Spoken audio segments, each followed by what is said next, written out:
Questa pseudofesta è l'ennesima cortina fumogena per distrarre l'opinione pubblica dall'affanno della sua azione di governo e dal fatto che lo stesso Zaia sa che questa autonomia non la vogliono nemmeno i suoi alleati. È durissimo il commento del segretario regionale del PD Veneto Andrea Martella alla prima giornata dell'autonomia organizzata a Venezia dalla regione. Una riforma che non piace al Partito Democratico perché rischia di rendere il paese ingestibile e di complicare la vita a cittadini e imprese.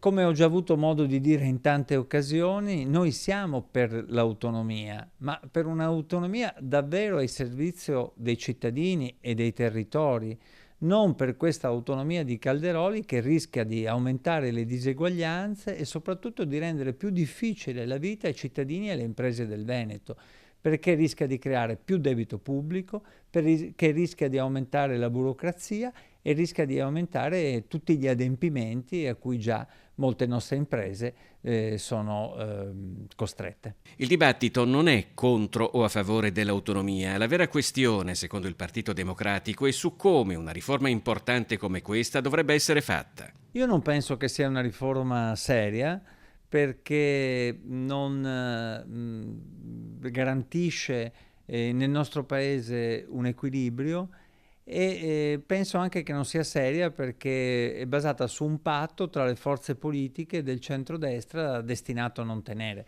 In realtà in pochi vogliono che l'autonomia si realizzi veramente, anche perché le risorse non ce ne sono, e il premierato, tanto caro alla Meloni, come si è visto, è stato già messo un po' in soffitta.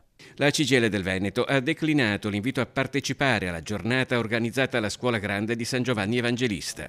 Pensiamo che questo sia un provvedimento sbagliato, che aumenterà le disuguaglianze anche all'interno del nostro territorio. Non servono proclami o celebrazioni, ma servono azioni concrete per migliorare la sanità, l'istruzione, il lavoro anche nella nostra regione.